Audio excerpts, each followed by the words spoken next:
The 2023-24 Los Angeles Lakers have officially won the social media championship. From terrible takes, delusional fan bases, unqualified talking heads giving absolute travesty opinions, Christian Wood all of a sudden, the guy who's gonna put the team over the top, 8 squads in 8 seasons, too many reasons why Mr. Journeyman, a loaded roster preseason, but when he struggles in season, might become LA's #1 treason.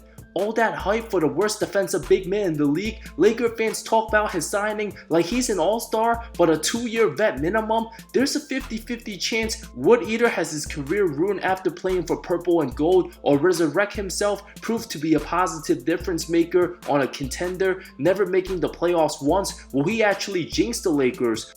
Or does he end up having a massive contract after proving many wrong? Only time will tell. 7 players on LeBron's Lakers to revive their careers, and 10 who ruined their careers. Starting with saving their careers, Dwight Howard. As much as many dislike his attitude, the massive ego, from the corniness, being a journeyman, from one of the very top players in the early 2010s, and the nasty rumor circulating around when he had the glute injury, D12 signed a non-guaranteed deal back in late August 2019. Even Woj tweeted, seemed to draw a little shade at the 33-year-old, seeing if he will make the changes to conduct himself right. Many, including myself, thought the 6'10 center wouldn't last till January. But not only did Dwight ball out, played 69 of 71 possible games, totally adapted as a team player off the bench, 7-7 under 19 minutes, 73% from the field, focused on being an annoying presence to the other team, a lob dread, gaining back respect from the bubble run, having great defensive plays on Jokic to extend his NBA career 2 years longer, even another stint with LA, won himself a title as a rotation player. Howard couldn't have had a better result for the opportunity earned. Ruin? Kendrick, none. What NBA team is he on now? None. An absolute travesty of a decision. Looked weak after leaving his former team, having massive success only to take a minimum, still in his mid-20s, trying to chase a ring with a team that beat his Heat in the finals. He's only 28 now, looks like might be heading overseas. From a bone bruise to missing the entire 22 season, only to back up Westbrook, Austin Reeves, and Pat Bev, his career will go down from first team all-rookie, looking like a rookie of the year contender, started every regular season game for 2020 Miami, struggled in the bubble, came off the bench, once upon a time one of the best storylines, from being undrafted to looking like a borderline all-star a couple months stretch, would have the most brutal end if his NBA career doesn't even last 5 seasons. Revived? Malik Monk, viewed a bust for Charlotte, continued to get better, finally finding his role, a terrific 6th man for Sacramento.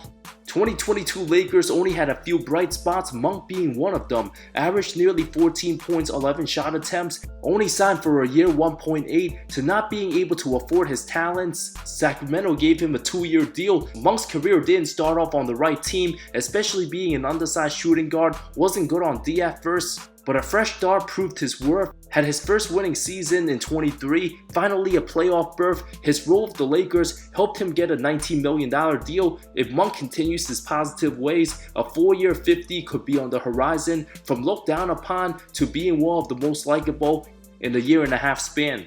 Ruin? Russell Westbrook. No former superstar has gotten ridiculed, slandered, hated as much as Russ, from the media talking heads blaming him for everything whenever there's a bad possession. By far his most hostile time in the league, many thought he should go overseas or just stop balling in the NBA completely. From dragging the average Wizards team to the postseason and being the scapegoat for LA, many already knew the fit wouldn't work from the start. The longer he stayed with the Lakers, the worse things got. One of the rare players to not get appreciated until he retires, the worst possible big name player to pair with LeBron, having to defer. His reputation took a huge hit from the outside noise, even his kids hearing it from classmates in school, all that extra BS. Revived? JaVale McGee. From being one of the biggest meme players to having his best season 2019, starting the 5 in his 30s, averaged 12 points, 2 blocks, looked better than ever. From signing to a minimum after being a 2-time champ with Golden State, limited playing time, many wouldn't have been shocked in 2019 if McGee would have only had 1 to 2 years left for his career. Became the starting center for the 2020 team, having Dwight backing him up. His length alongside AD and Dwight made LA the most feared defensive front line, always played hard, understood his role, no problem with being benched for certain matchups, leaving a championship team to come play with the struggling Lakers. Real LA fans will always appreciate that. Ruined? Montrezl Harrell. From leaving his former Clippers to joining the rival Lakers, backstabbing everyone that balled out with him, caught everybody off guard, but of course, guess who's his former agent?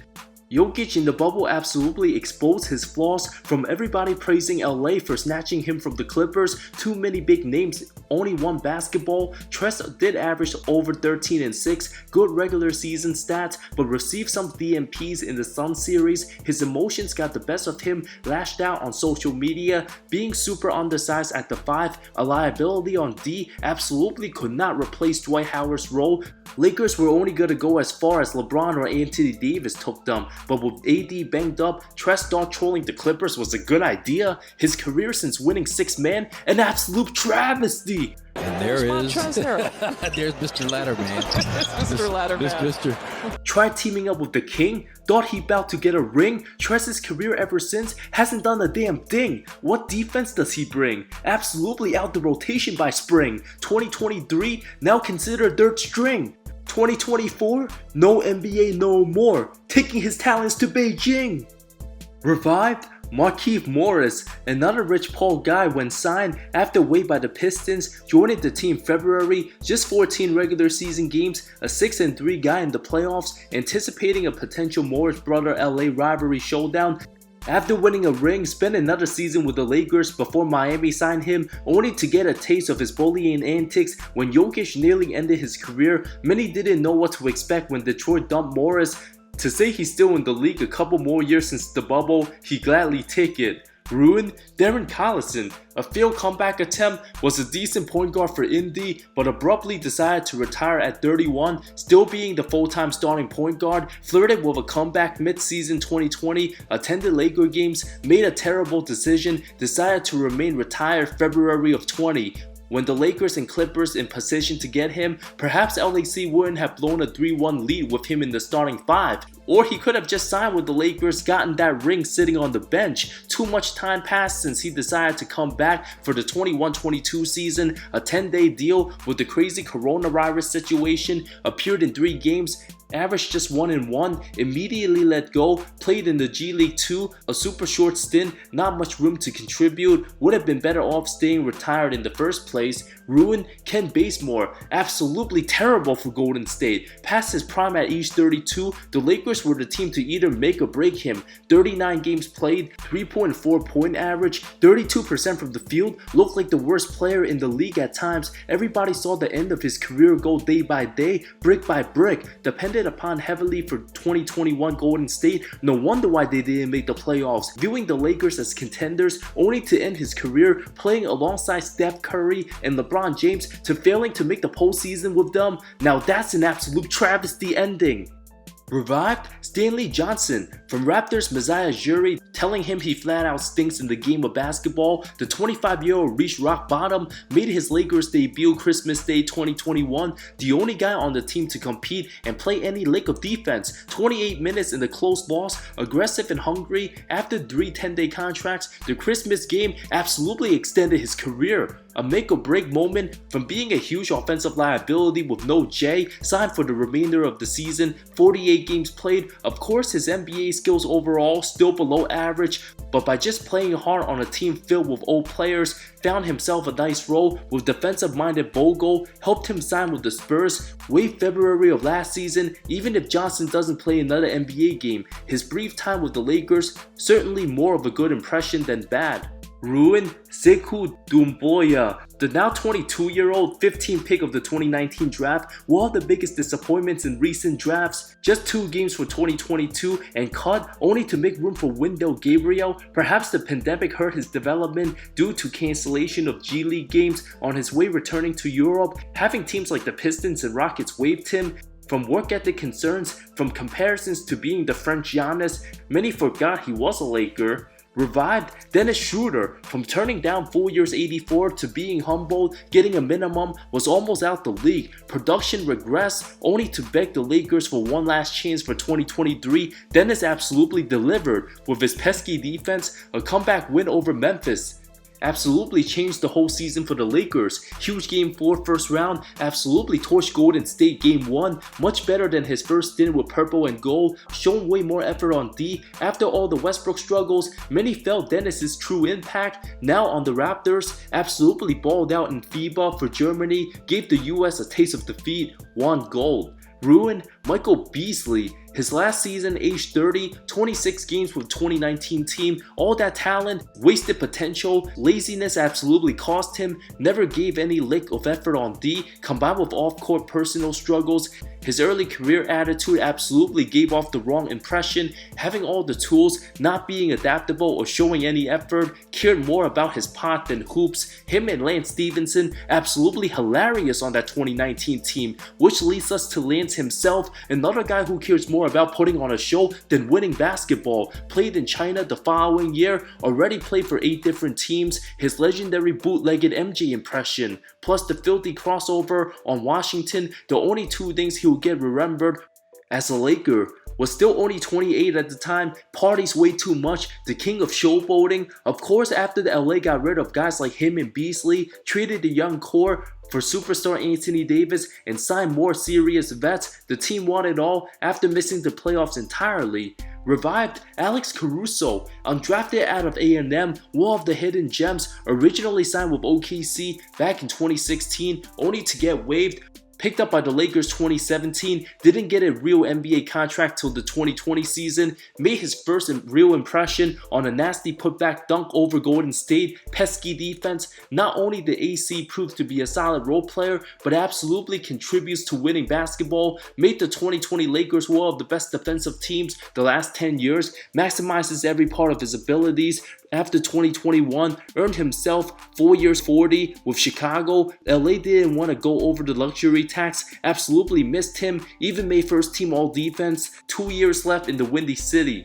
Ruined Avery Bradley, elected to not travel to Orlando for the bubble, reasonable choice. The starting 2 guard for the washed up 22 team looked awful out there, from being a household name in Boston to regressing after Brad Stevens. Him not going to the bubble and Vogel giving Caruso and KCP more minutes made Bradley more irrelevant. His reputation being a lockdown defender faded out, was still a solid one-on-one defense guy, but not a good team D player. To add to more humiliation, Golden State shockingly waived him right before the start of the 21-22 season, ended up winning the title without him. Lakers claimed him 2 days later, only to miss the playoffs with him. Unplayable at times, many believe Bradley starting was holding Reeves back. At that point of his career, would have been better off the bench.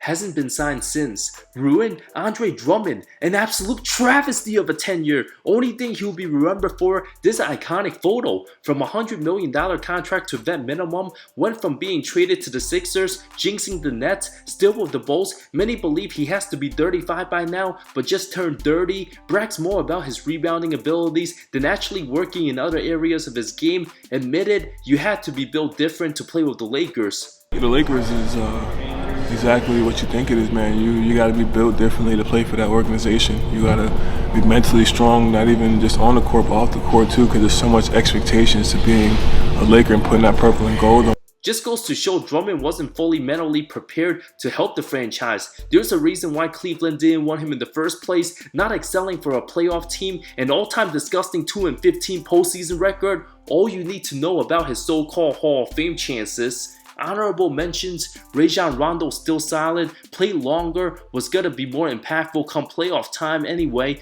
DeMarcus Cousins' career destroyed, unlucky injuries, body broke down. Trevor Ariza, Carmelo Anthony, and IT already towards the end of their careers, while J.R. Smith and Dion Waiters already 1 foot out the door. Only time will tell whether Christian Wood ends up like Montrezl Harrell, have attitude problems, complain about his limited role, or become JaVale McGee, a valuable piece, do what he's told and listen. The choice only up to him, a huge gamble, playing for the most attentive team 24/7 the first couple games. All eyes will be judging his every move, his impact to be determined.